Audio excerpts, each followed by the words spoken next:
The Famous Adventures of Mr. Magoo.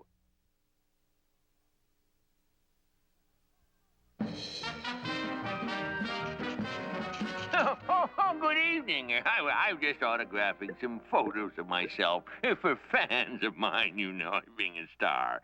But first, let me tell you about tonight's exciting adventure and greatest detective of all times, Sherlock Holmes. I will play the part of Dr. Watson, Sherlock's good friend and helpmate, who also has a nose for crime. Yeah, just as I thought. Not a shred of evidence here. Let me show you how we oftentimes identified criminals. I have here a composite of the complete criminal type. Note the sloping forehead and the weak chin, the beady eyes and the sunken cheeks. As you can see, this is definitely a criminal, of the lowest order. And now you know why Holmes needs a man of vision like myself to help him. Yeah, well, now back to my autographing. Maybe one of you folks would like one of my personally autographed pictures. It's suitable for framing, you know. Framing. Jokes on it. Framing.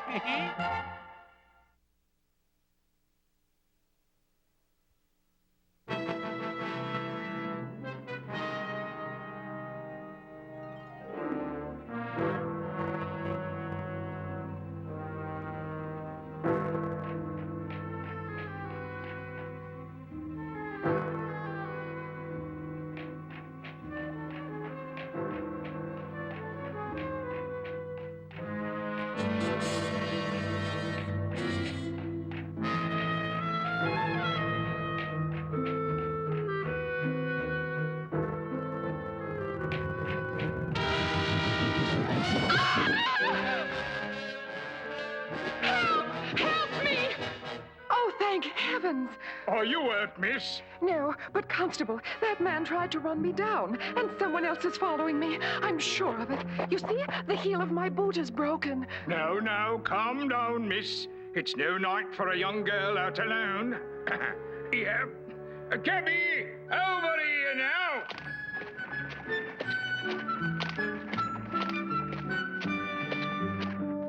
Take this young lady where she wants to go. Righto, Constable. And where is that, miss? 221B Baker Street.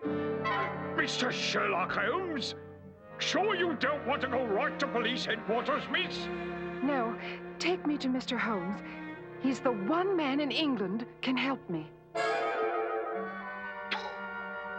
Tonight, Dr. Watson. In fact, I'd say within half an hour. Yeah. What's that, Holmes? Another adventure will begin. One of our rarest. I feel it in my bones, and as you know, I am never wrong about these things. There are already so many of your cases I haven't recorded yet. Here, let me see. The Adventures of the Red Leech, the Blue Ink Forgery, the Case of the Three-Winged Parrot, and all these others. When will I have time to write them down? As the greatest detective of all time, posterity must have a record, Holmes, of your achievements. I cannot claim all the credit. More than once, the good Dr. Watson has helped me solve a case. Yes, but usually I only help with medical advice. Tell me, why will you never let me use disguises as you do, Mr. Holmes? You see, no one would ever recognize me in this. Or this. Or this. Your face is too handsome for disguises, dear Watson. Tut, no flattery, Holmes, you sometimes. Silence, please.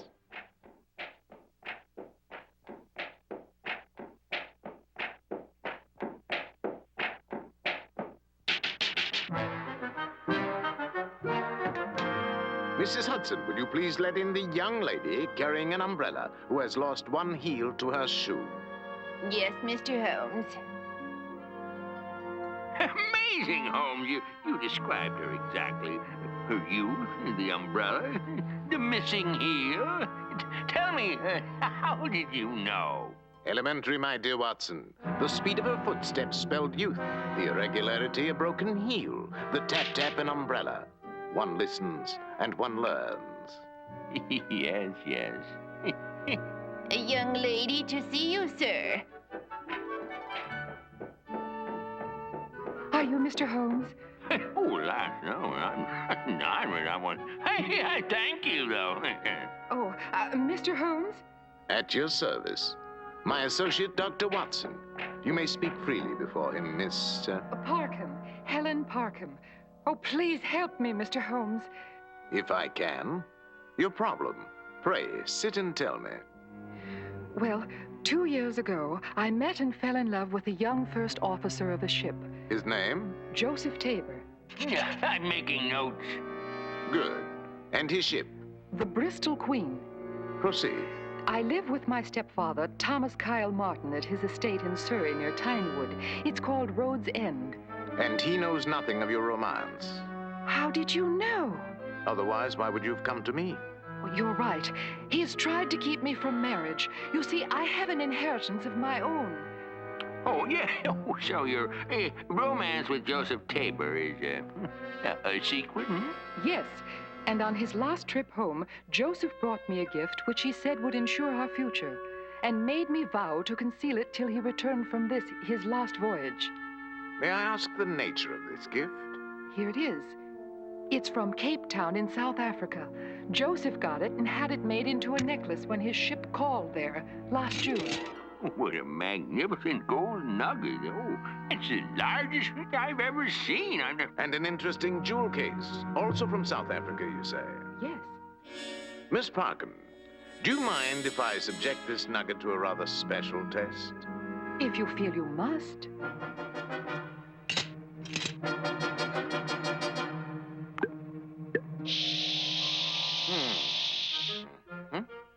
It is gold, isn't it? Yes, miss, it is gold. Now, what is your immediate problem? 3 times, late at night, I have heard noises as if someone were searching my rooms. Your stepfather, perhaps, hmm? No, he was away. And then this morning, when I awoke, I found this note beside my bed. The star concealed means death. When I got that, I determined to come to you. Someone even tried to kill me on my way here. What shall I do? When shall your stepfather be away again? Tomorrow night. Good. Go back to your home, to Road's End. But if the searcher comes again tomorrow night... You will not be alone. Do not fear, Miss Parkham. Oh, thank you, Mr. Holmes. Thank you, and you, dear Dr. Watson. Oh, come now, my dear. You're sweet. Good night, Miss Parkham. Your cab is waiting. Yes, good night. What did I tell you, Watson? One of our rarest cases. Did you notice that nugget? You mean, but you told her that it was gold. Yes, Watson, but not pure gold. And what about the case? Purchased, she believes, in South Africa.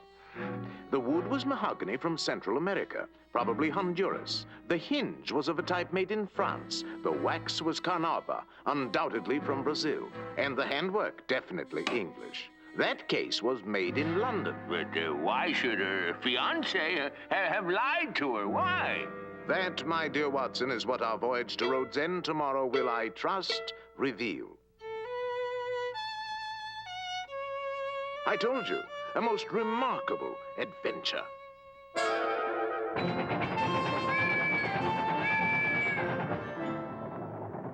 I say, Watson, observe 2 of our fellow passengers, the man with the cigar and the gentleman from India. What can you tell me about them? Well, one has a scar, and the other is, well, he's from India, that's all I can tell you. True, but his beard and his long hair beneath that turban reveal that he is undoubtedly a Sikh from northern India, and many Sikhs are policemen. And the other man? Obviously uncomfortable in the new suit and shoes that he wears. Also, the cigar he smokes of Sumatra tobacco is almost unattainable in London, and his hands, browned and callous, a sailor beyond doubt. Which means? Undoubtedly that our companions both are bound for the same destination as ourselves. Watson, Yes? when we reach Tynewood, you will remain in town and keep an eye on these men. I shall proceed at once to Road's End. Precisely at 10 o'clock, you will come there to join me and Miss Parkham. As sure as you're alive. Well, I certainly hope so. I do regret, dear Helen, that again business requires that I leave you alone once more. You will not be afraid, my child. No, I shall return tomorrow. Meanwhile, guard yourself well, dear Helen.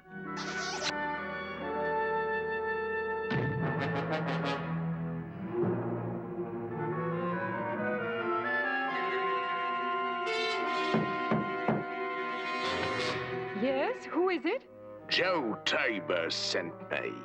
He wants me to take you-know-what for safekeeping. You have a dear? I don't know what you're talking about. You get out of here! My apologies, Miss Barkham, but I had to test your firmness in guarding your treasure. Thank goodness it's you, Mr. Holmes. But where is Dr. Watson? He shall be here soon. Meanwhile, at the village inn, he too will be serving your cause in the hours to come.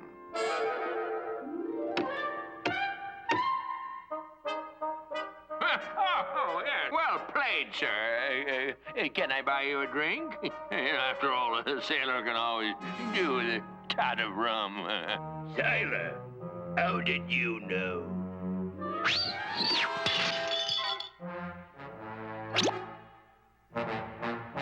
Wait, sir! Wait, sir! Wait!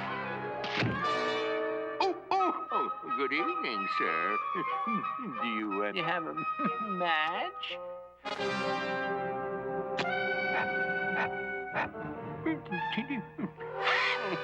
Thank you.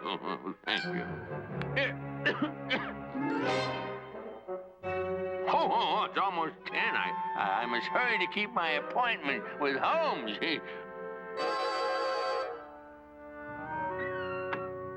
You mean, Mr. Holmes, we just leave it there? Yes. Now go to bed, Miss Parkham, and wait for your visitor.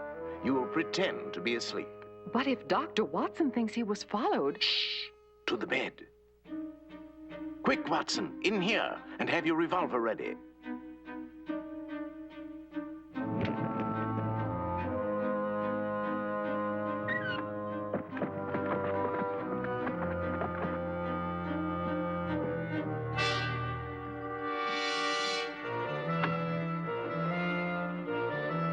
Hold it right there, sir.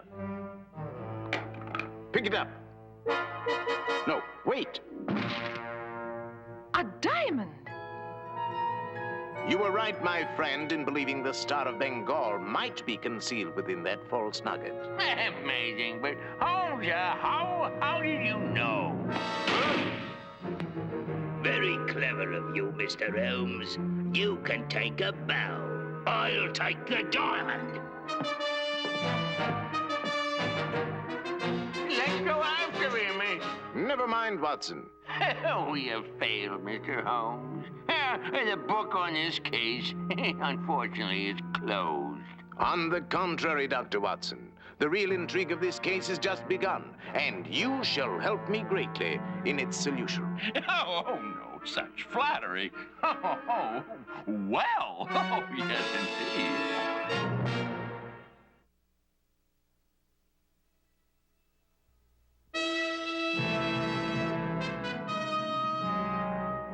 Holmes, would you believe it? The 13th jeweler I visited admitted his shop made that nugget to enclose that diamond. Excellent, Dr. Watson. Well, now, only 3 people were involved. Himself, his goldsmith, who is now unfortunately dead, and a man named Myro, who made the wax casting for the nugget. Ah, and where is this man, Myro? The jeweler doesn't know. You see, he quit 4 days ago. Dr. Watson, I want you to place this advertisement in every paper in London. Yes, let me read it. Star value half-ton, advised time and place in firmament. Yeah, that's very interesting. But tell me, Holmes, what does it mean? It will mean enough to the person looking for it. Mark my words. It is here, Watson, the answer. Listen. Star location east of Waterloo, west of Trafalgar, just below King's Cross. Full ton required when Vega at zenith. That's the answer? Well, what does it mean? First, the time. Give me my azimuth, the star chart. Vega at zenith, 9 o'clock. That gives us 7 hours. Yes, it is, but east of Waterloo. west of Trafalgar? The map of London. East of Waterloo, that could be Waterloo Bridge. West of Trafalgar, that would be Trafalgar Square. No, that doesn't work. The directions must be wrong, or I am interpreting them wrong. If I can but find the key. A messenger left this for you, sir. Aha, and here it is. Holmes, what does it say? It's from your jeweler friend. Former employee Myro, now employed 301 Castleton Square. And that's the key? Indeed. I'm sure of it, Watson. Now, go to the bank and get £2,000 in marked notes, and be at that address tonight at 10 minutes to 9. Oh, and this time you may bring a disguise. Unless I'm wrong, you'll need it. Uh-huh. Just as I thought. Mr. Myro, are you here? Ah, yes. Oh, this is it. Mr. Holmes! Mr. Holmes! Are you here? Oh, there you are, Holmes. No games now. You can't deceive me. I know you anyway, Mr. Holmes. Oh, my goodness. Oh, forgive me, Your Eminence. I'm so sorry. Holmes, oh, where are you? Holmes. The money. Put it on the table by the door. Now your disguise. Slip behind that panel and put it on. Quickly.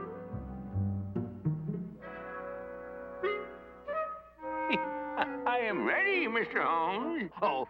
Hail Caesar and stand silent. Yes. What are we waiting for? The finale of our adventure. Is he who seeks the star here? He is. The money. £2,000. A ton, as you demanded. On the table by the door. Take it and go. Well, now, you let him just take it, but we still don't have the diamond. Inspector Lestrade and the police are outside. Myro will be taken before he's gone a block. Our real quarry is yet to come. Shh. Under no circumstances must you move, Dr. Watson. It's here by Satan, and here I'll find it. It's in one of these statues, and if I have to smash every one of them in turn...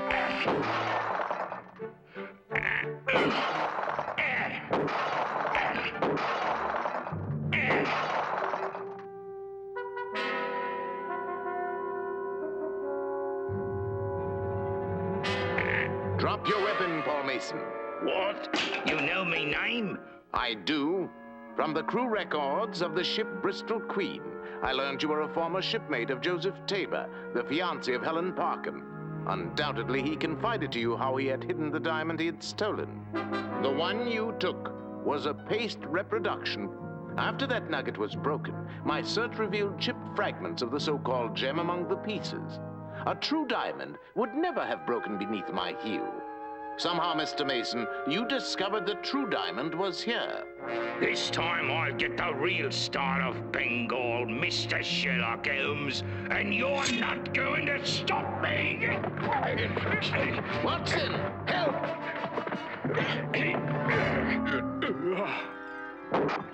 That was very timely, Dr. Watson. It was indeed timely, Mr. Holmes. It's him, the Indian fella. Inspector Lalbira of the Royal Indian Constabulary, to be precise. Indeed, sir. I was aware of the presence of a high-ranking Indian police officer in this country. A check with the Foreign Office, no doubt, Mr. Holmes. Exactly. Arriving 2 weeks ago for the specific purpose of returning a famous diamond stolen last June from a sacred temple in the Punjab. Precisely correct, Mr. Holmes. And now I am sure you will aid me in my task. No, sir, I will not. But Holmes, you mean that you were not an authorized officer of the law? A true officer, yes, always. Which does not apply to you, sir. For you are not Inspector Lal Bera. Your turbans are wound right to left. In the Punjab, it is always left to right. And your beard, sir, it has been cut. A true Sikh never cuts his beard. You are, sir, no Indian at all, but Thomas Kyle Martin, stepfather of poor Helen Parkham. You are right, Mr. Holmes, but you are also wrong if you think you can stop me. I will trouble you now for the Star of Bengal. Not satisfied with having lived for years on his stepdaughter's inheritance, he now seeks to steal the jewel she believes to be rightfully hers. What is hers is mine. Neither in law nor in justice, sir. That diamond you shall never have. You think not? You think I will not use this revolver to ensure your silence and continue my search alone? No one will stop me. No one, Mr. Sherlock Holmes. No.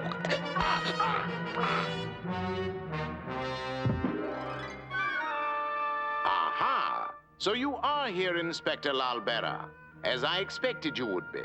He's really that Indian policeman you spoke of? I am indeed. But now, where is the diamond? Yes, Mr. Holmes. Where? I read your advertisement and the answer, and I have followed your every move. Still, even I am uncertain as to where it is. So am I must say. And so was I, till I learned that the man Myro, who cast the mold for that nugget, was now employed here at a wax museum. Oh, I said, then the diamond is concealed here. Remember the message, Watson? East of Waterloo. Waterloo, obviously Napoleon. Which brings me just west of Trafalgar. Obviously, Lord Nelson. Which puts me practically just below King's Cross. Dr. Watson, break that sword. Oh, it's here! The Star of Bengal, Inspector. You may return it to its sacred temple in India, with our compliments. Thank you, Mr. Holmes. We shall take this to the unfortunate Miss Parkham, Watson. Purchased from the reward given us by the government of Punjab. It is small consolation indeed to her for having been cheated by a cruel stepfather and then deceived by a faithless lover. Dr. Watson? Dr. Watson went out a few minutes ago. Well, when he gets back, please give him this message. I finally fooled him. Come, Watson. Our carriage is waiting. Oh, that Holmes, I tell you every time, he's too clever for me, and that was it.